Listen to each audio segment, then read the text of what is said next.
Jazzcast Pros. Do you ever meet someone and you're like, oh, you were put on my path for a reason? We are aligned in so many ways that we need to just be in each other's lives. Well, that is how I felt the instant I met Stephanie. She was actually supposed to be on a mini series that I am producing soon.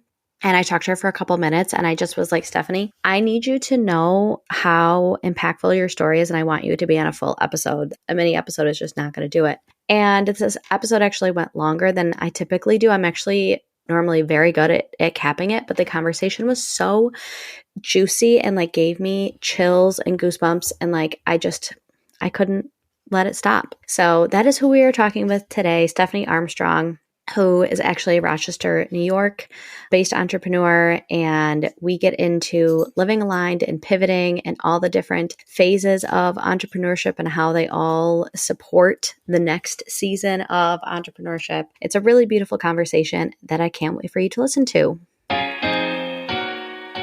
Welcome to High Vibe Table Talks, the podcast to help you, the current or aspiring solopreneur, navigate the messy middle so you can make both an income and an impact. Hi, I'm Rashawn, and I love creating safe spaces for women to be courageous in their dreams. After spending a decade working in sales for a startup and talking with hundreds of other women entrepreneurs, I know it can be lonely, but you can do this. We are having impactful conversations with people walking similar paths to you, so pull up a seat. This is High Vibe Table Talks. Welcome, Stephanie, to the table. Thank you so much for having me, Rashawn. I'm so happy to be here. I'm so excited for this conversation. So can you tell us who you are, where you're located, and then who do you serve? Who do you support in your business? Yes. So my name is Stephanie Armstrong. I am the co-founder and CEO of Moxie Creative Studios. We are based in Rochester, New York. And who we serve primarily is female leaders who are bold, who are conscious, who are intentional, who are making an impact and are ready to be seen in all their glory and greatness. Yes. And that is something that like we connected immediately on was like supporting women to just live in their most authentic and aligned self. That is something that has been a through line for me. Based on our conversation, it's a through line for you. It's also a through line of the Pod-a-thon that we are going to be on stage doing together in just a couple short weeks in Rochester. So if you are in Rochester and want to meet us in person, make sure you grab a ticket to the Pod-a-thon. There'll be more information in the notes. But can you tell us, was being an entrepreneur always end goal for you? Was that always something you had aspirations to be? Tell us about how you got where you are. Yeah. For me, it's so interesting. Entrepreneurship was always something that I deeply, deeply admired. I remember being a young girl and a teenager and just, looking at entrepreneurs and being so just overwhelmed by their courage, their creativity, this tenacity to create their own reality. And it was something I always was incredibly inspired by. However, I grew up in extreme poverty. Entrepreneurship was definitely not something that I saw. It wasn't something that seemed like it was in the cards for me. I think in my mind, that was for someone else. It was something that I thought was incredible and amazing, inspiring, but it felt like that wasn't for people like me. And I ended up in the marketing and advertising world, and I worked for ABC. And I was working with all kinds of business owners, from big national brands to, local pop, startups. And as I started working with these brands on their advertising, I realized very quickly that I didn't have so much different from these people. And, respectfully, like they weren't smarter than me. And they, I had the drive, I had the work ethic, like I had the smarts. And I realized maybe I could do it, and it started to light a fire in me that, maybe I did have what it took, because I had a lot of characteristics that were similar to them. But it wasn't until my medical crisis in 2015 that I really decided to lean into that. So July 1st, 2015, I suffered a carotid artery dissection and a stroke. I was not expected to survive that. So it has a 97% instant mortality rate. Obviously, that did not happen. However, the doctors did not anticipate that I would survive that injury. And although that was one of the most difficult and grueling times of my life, obviously on the back end of that, I learned that I would survive. And what that catalyzed was an incredible spiritual transformation that just started me on this path of relentlessly pursuing what it was I felt called to do. And on May 31st of 2016, I officially walked off my day job. I had quietly started my business in January of 2016, but I was in a very lucrative career field, so I needed to replace my income, and it was a big nut to crack. so I needed a little bit of time to build up some clientele. So it took me about 4 months to do that. And May 31st of 2016, I walked off my day job and I haven't looked back since. Wow, that's amazing. And that story is like, I know people will find it so inspiring. And I think that so many people are inspired to like do something and go for more and like feel in their heart that there's something else that's out there for them. And we shouldn't, as a society, have to wait until there's something like a medical crisis. I'm so proud that you took that leap. But for anybody that's listening, like there doesn't have to be that one thing, that one time that just pushes you to go after your dream. It's just when you decide. Yeah.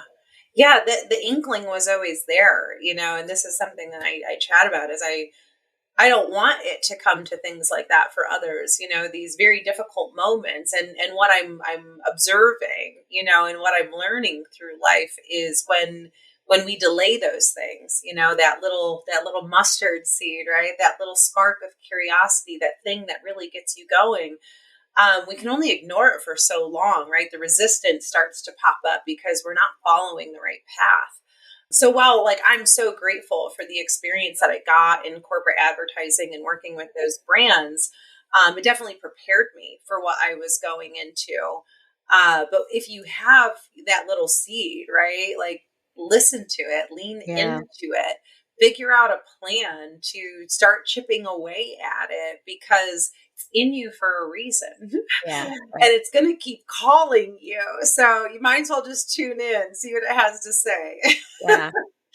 And so in that kind of vein, are there things that are in your rituals, routines right now that help you quiet your mind and listen to what you do want to do? When someone feels that, I think it's so easy to be busy with the world that is around us and be like, oh, I'm just going to scroll on TikTok instead of journal about or meditate and really get some of those downloads or listen to the universe. So what does that look like for you? Yeah, there is a really beautiful Japanese concept that I found many years ago that has been so poignant, so profound. And it's part of the work that we do in personal branding. And the term is ikigai. And what it is, it's the intersection of what you love, what you're passionate about, what sets you on fire, what you're good at, what your skills are, what your talents are, what your innate, gifts and natural abilities are. The third thing is what the world needs, something that creates impact, makes the world a better place. It can be whatever you want, right? Maybe you want to save the puppies. Maybe you want to empower women. Maybe you want to support foster children, right? But whatever gives you purpose and fulfillment and creates a positive impact on the world is the third component. And the last one is what you can be paid for. So when these four things intersect, it creates a sense of purpose. And from a pragmatic perspective, for people who are a little more analytical minded, looking at your passion, your talents, your mission, what you feel compelled to do, and something you can make money with, this is going to show you the direction that's going to give you a sense of fulfillment. So that's the pragmatic side. On the other side of it, I believe it's so important to listen to our inner guidance system. Science, is starting to catch up with what ancient traditions have known for many, many, many, many years. But our intuition is such a powerful sense, and we have minimized it over the years. But science is starting to learn things like, there's more neurons in our stomachs than there are in our brains. So that gut feeling that we get, right, that intuitive sense that we get, it's actually our first brain. And we should be listening to that. That's our body's way of showing us, what's in alignment with us and where we should be moving. So really listening to that inner guidance system, what feels good, right? When I start talking about empowering women and helping them build their personal brands and giving them the visibility and the respect that they so rightly deserve, and amplifying their message and putting them on a pedestal so that they can make even greater impact, I light up, right? Like I am on fire and I could feel like I could just do, like when you tap into that feeling, that is the direction that you were always intended to go. And then it's about building the structure, right? So we listen, and for my opinion, it's about balancing the masculine and the feminine energy. So the feminine energy of the intuitive, right? The emotional, like, where do I feel really aligned and like this really resonates with me, and I could do this every day and never get sick of it and feel purpose and feel like I was making a difference. And then applying the masculine with structure and planning, right? This allows us to move forward in a way that's truly aligned with who we are, make the impact in the world that we feel so compelled to make, and create lifestyles that serve our greater purpose. And I love so much of what you said, because I think that there's so much like noise that society puts on us of you're being too feminine, you're being too this, like, or you're being too masculine and you're showing up too hard, and finding the balance that like fits us. And also, so much of entrepreneurship is a mind game. Because so many times, like someone can be in their zone of genius, and I'll look at them and be like, that's amazing. Not everybody can do that. But we're like, no, if it's easy for me, it's easy for everybody else, or anybody else can do that. Or like, who am I? And so I really like to change the mindset and be like, why not you? Why can't you be the one that creates a business or lights up a room or creates ripple effects because of that?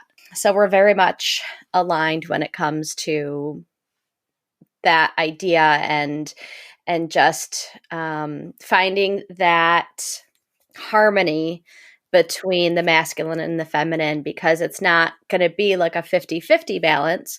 Some days it might be, but a lot of days it might be, like I was telling you before, this summer I didn't really do any interviews because I wanted to be home and I wanted to be present as my daughter was had school off. And that's much more of like a feminine, and that was okay for that season. And now it's the fall. And last episode that I recorded, I talked about like coming into the fall and getting more structure and having more of that masculine energy in this time. So it's never ending, I feel like. Yeah, absolutely. And I would even argue that there's something that only you can do. Like all of our unique experiences, perspectives, teachings, even our traumas, Mm-hmm. I have always been fiercely passionate about supporting women and empowering women. That has always been ingrained in me. And, the truth is the catalyst for me finally deciding, like, I need to focus on women-owned business was unfortunately because of the many traumas that I experienced working with male-owned businesses, right? So even our traumas can bring very unique ways of approaching things. I was just chatting with my team this week about our personal branding process, because I refined it, right? I had a bit of a spiritual transformation over the last 6 months, and I needed to refine my process with the information that I had received and what I felt compelled to do. And when I was chatting with my team about it, I said, it's very interesting because I started modeling when I was 14 years old. And the reason why was because I was 5'9" and they loved me on a runway. And for 15 years, I modeled and I was ingrained in the fashion world and hair and makeup. And then I transitioned into my marketing career. And in that experience, I had this spiritual awakening, right? And those three things are the major three pillars of my personal branding process. So first, we talk about soul. Who are you innately? We're looking at your astrology, at your Enneagram, right? We're defining your essence first. Then we're looking at the more pragmatic side of it. What are your skills, right? What's your unique value proposition? How do we position you in the market? That's where my marketing expertise is very strong. And then finally, as we start to embody both our essence and our skill set, I want to bring that from the inner to the outer. And we do that through styling and through your personal photo shoot and hair and makeup. So these unique experiences that I had as a model, as a marketer, through the spiritual awakening, have created the secret sauce that is Moxie. And the reality is, I could tell everybody the details of this all day long, and no one could duplicate it the way that I do it because they have not had my experiences. So I would argue that inkling, right, that nugget, that nudge is something that only you can do in the way that you do it. And someone out there needs that. Yeah.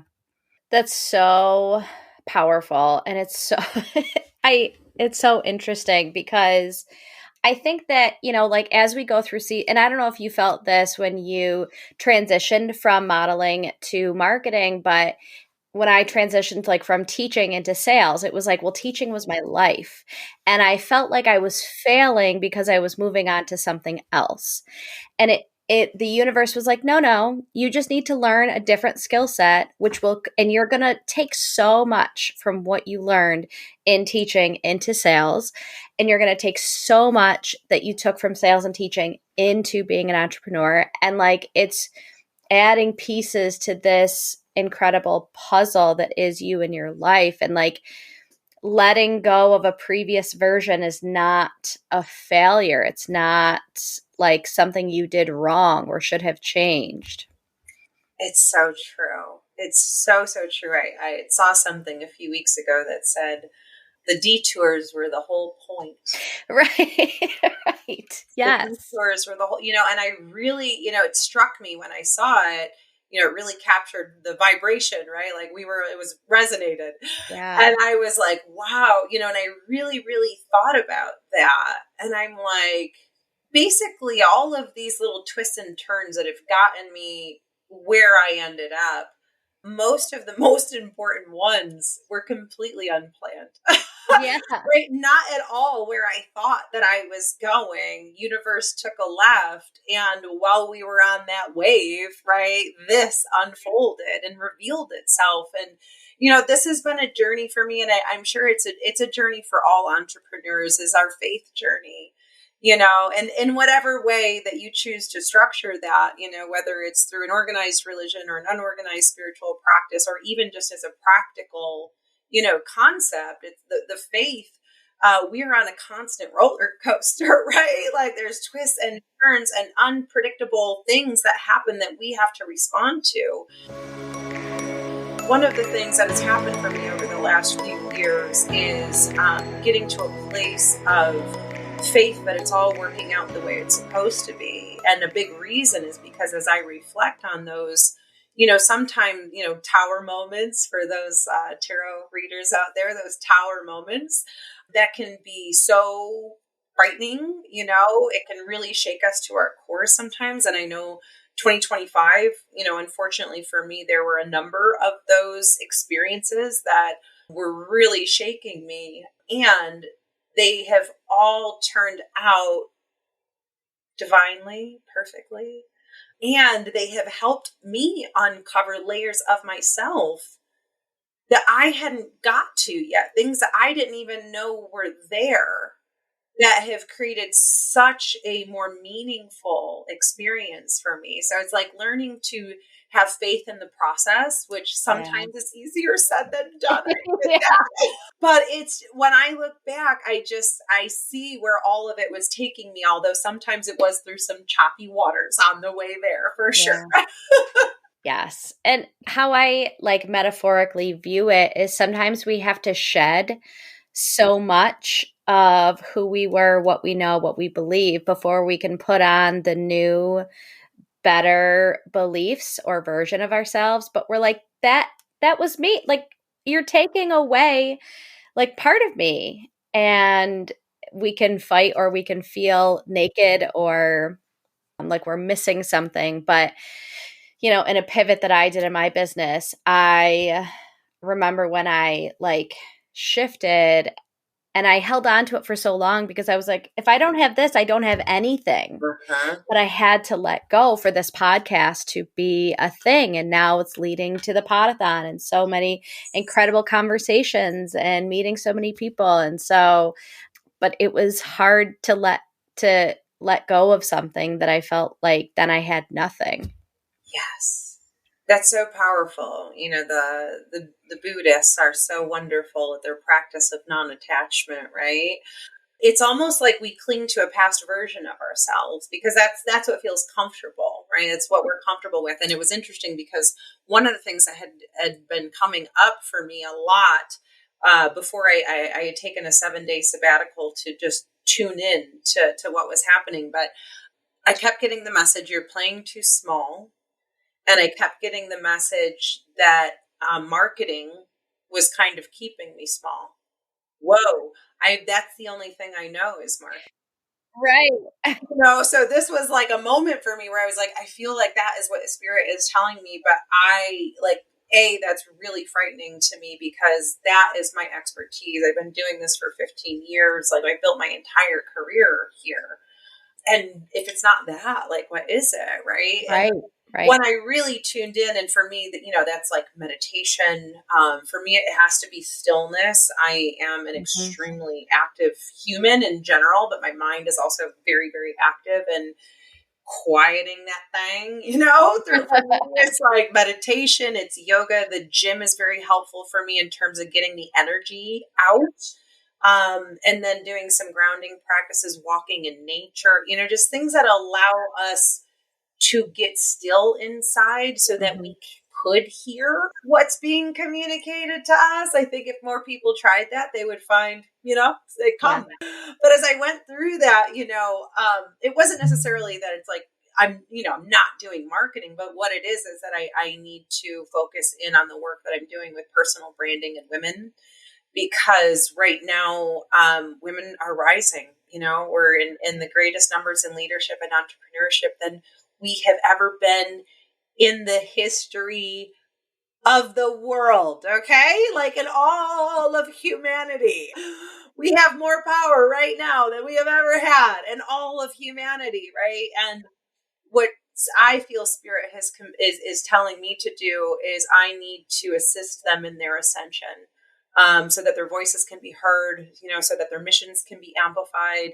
But it took me hitting that pause button, getting quiet inside, being willing to let go, right? Of not necessarily, and I'll always be a marketer, like that'll always be part of what I do, but allowing the room for growth, I guess, right? Like allow yourself the room for growth. Like don't hold yourself captive to who you were yesterday, baby girl. Yeah. You got so much further to fly. Yeah. I know. Because can you imagine looking back like 30 years from now and being the same person? Right. Like how disappointed would you be? Right. But in today, we're so afraid to let go. Yeah, there's a little bit, right? If we think of the feminine, we like security, right? We like security and we flourish in secure environments. So I can relate with, these moments where there isn't security and what does the path look like moving forward, right?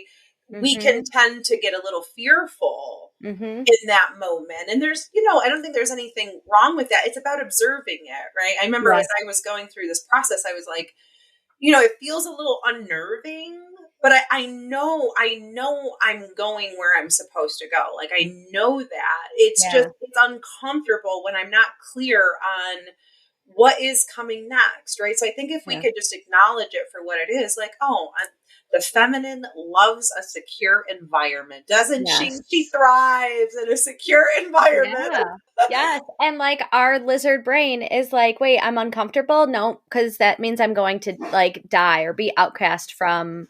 And so it's natural. It's your body doing exactly what it's supposed to do. And as advanced human beings, we need to use our muscle and say, thank you for keeping me safe and secure and alive. I'm not going to die by cold calling this person. I'm not going to die by dropping off marketing material and introducing myself to this person. Like, I'll be okay. I promise. It's so true. I think just that, right? If we could just, when that moment comes up, acknowledge that, like, that's just all it Yeah. is, and take a deep Yeah. breath, ground yourself, and just keep moving forward. Like, it's a completely normal, natural thing. Like, this is something that's kept us safe for many years. Entrepreneurship, this is what it comes with, right? Yeah. It does come with the unknown, and it will come with the unknown over and over again, no matter how good you get, Yep. no matter how successful your business is, right? We have to stop Yeah. looking at this as some kind of failure. If Mm-hmm. we get to a point where it's like, oh, I need to pivot, Mm-hmm. or I need to change something here. It shouldn't be it shouldn't be the same way it was a year ago. Like, it shouldn't be that way. Time is moving forward. Humanity is evolving. We are progressing as a species. You can't be doing what you were doing 12 months ago, or you are behind, right? So I always say getting comfortable in the discomfort, Yep. right? Like, we're getting comfortable in the discomfort, that this is a normal and natural piece of entrepreneurship. Mm-hmm. We start to flex those faith muscles in whatever way is authentic and aligned and resonates for you. And we hold on to the things that we can feel light us up, because it's going to guide the way. It always does. It always does. Yeah. Yes.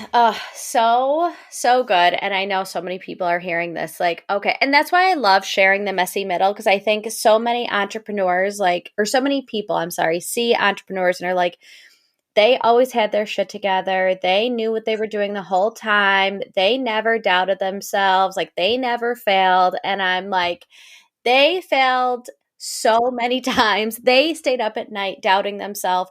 Their road is built on failures and unknowns and second guessing. And like, they all did that. They all felt that. And so just because you feel like that doesn't mean that's not the path for you. No, it's part of the journey, and Mm-hmm. I had a wonderful mentor many years ago who said, entrepreneurship is the best mirror that will ever be held up to you. Yes. Oh my Mhm. God.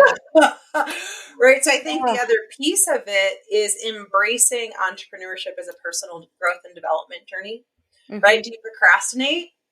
Your business is going to bring that to your Yep. attention. Yep. Do you not have attention to detail? Your business is going to bring that to your attention, right? Like, are you too much of a people pleaser? Your business will bring that to your attention. Like, it is such a magnifying glass for our opportunities for growth. Yep. And if you choose to look at it that way, like, it's not pointing out my weaknesses. It's not pointing out my failures. It's pointing out where I get to come up with a creative solution, right? Do I need a teammate? I hired an operational manager about a month ago, because I'm a creative. And although I get operations and I can do it, it doesn't come naturally. It's not Yeah. innate to me.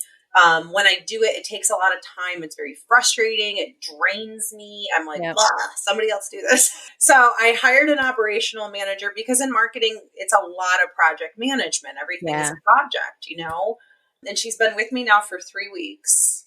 And I just got off a call with her right before this call. And because of what she is taking off of my plate, I Mm-hmm. am able to focus in a way I have never been able to focus before, and love it. tackle the big, beautiful projects that I really wanted to get to, that are going to make a difference in my business. Now, if I had looked at what was happening, which Nothing fell through, the floor or anything, but I'm very big on experience, and client experience is very important to me. I'm a little bougie about these things, not just for myself, but for everybody. Okay. And I really want to give an outstanding and stellar experience. And I just realized that from an operational perspective, I just do not have the skill set to get it where I want to be. Now, if I had looked at that and been like, it's because I'm not good enough, I should not be an entrepreneur, right? Like, we wouldn't be here right now. Instead, okay, I need to hire some help there. Like, that's not my expertise. You want a badass brand? Got you. Yep. You need some wonderful marketing? 100% in. You need a really cool event people are never going to forget? I'm your girl. Yeah. But when it comes to that, that's just not my thing. And it doesn't need to be my thing. It just means I need to get some resources or some support in that area. So it's like taking this entrepreneurial journey and really using it as a tool, as a mechanism, as a mirror, to help guide us in, where are my opportunities for improvement? Where do I need to ask for help? All of those things can come up. And if you embrace that journey, you have exponential reward, because not only are you developing as a business owner, but you're developing as a human being. So many entrepreneurs view help as a 4-letter word. And it's like, no, like you can't do it all by yourself. You don't need to do it all by yourself. Like your brain, and we're talking earlier about zone of genius or what lights you up. And like, if you're so bogged down in the details of something that doesn't light you up, then it's taking away so much time from what you can be, doing that's in your zone of genius. Yeah. I could talk and we will talk for a lot longer, but we do have to wrap this up. So Stephanie, are you ready for the lightning round questions? Let's do it. All right. What is a must-read book? Gosh, I have to look real quick. I have some really wonderful ones that have really changed my life.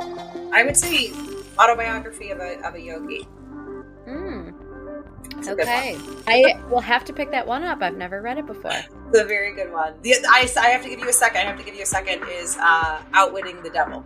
Outwitting the Devil is another. I like it. What does creativity mean to you? Oh, everything. It means everything. It means no barriers. It means no borders. It means the rules, right? What do you see? What do you feel? Like, what do you want to manifest? Creativity comes in so many fashions and so many forms.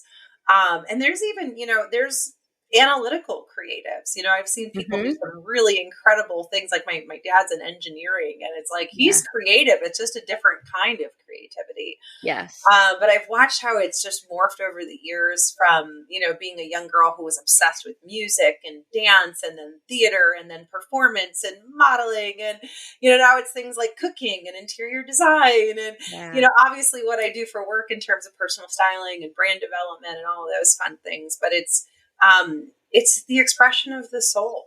It's the expression of the soul. And I just love to let that dance freely. Oh, I love that so much. And I think when you and I first met, we talked about how like putting together a meal and like having others like eat something that you poured your heart into is like so soul filling. And that's part of why, I named this podcast High Vibe Table Talks, is because I love having people at my table. So I love it so much.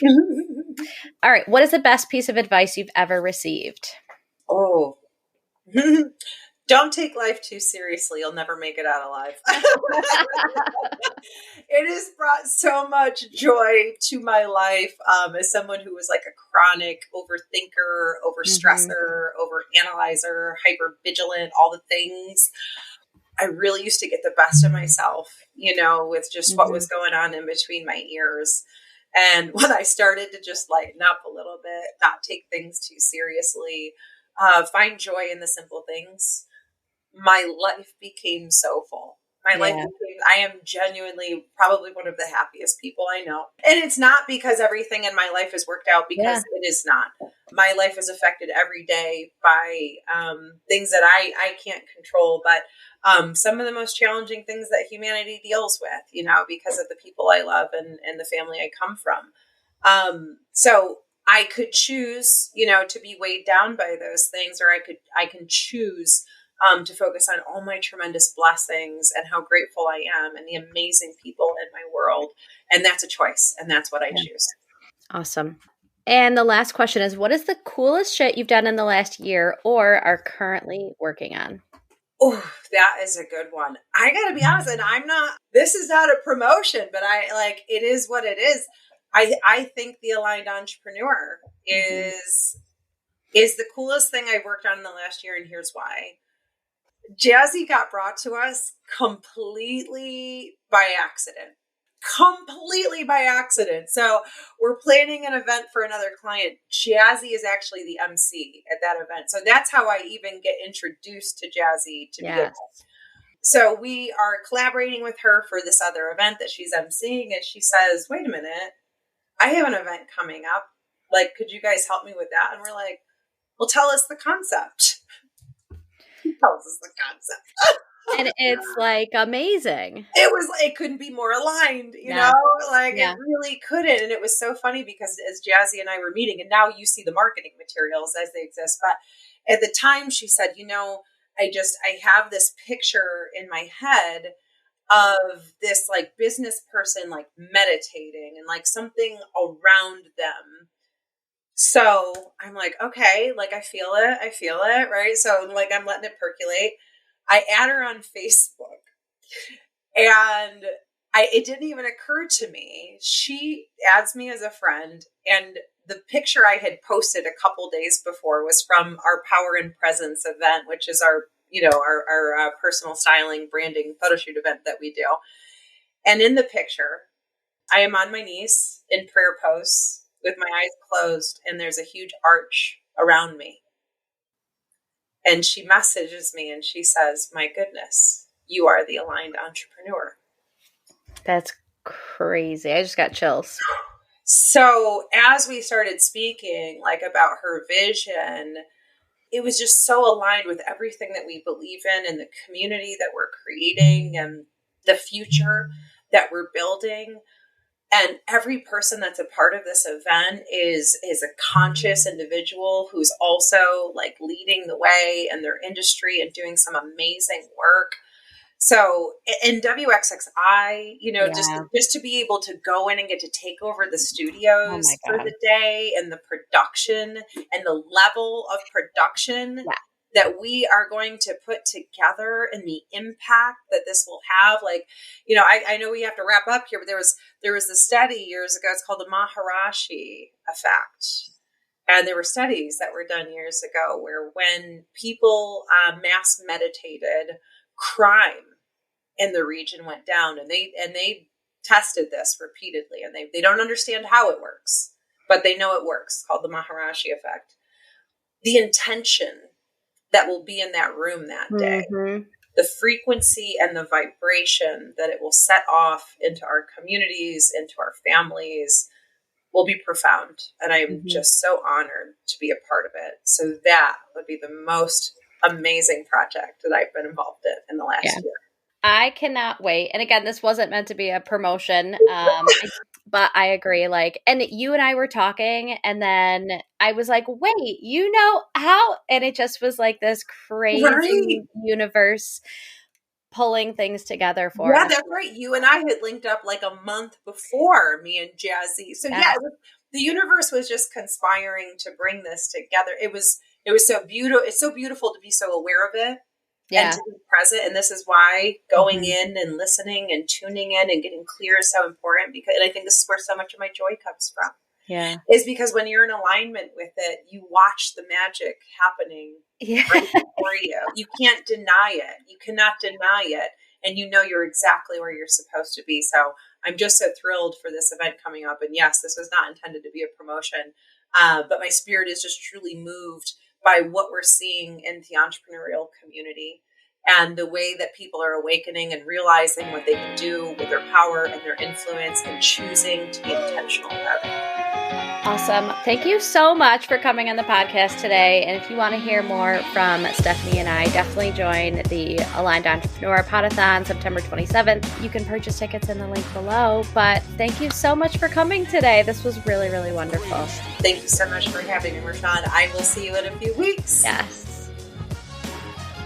if you like that episode, please leave a review. Those are always so helpful on whatever platform you listen to this. Until next time, remember that big dreams and small steps will transform your life.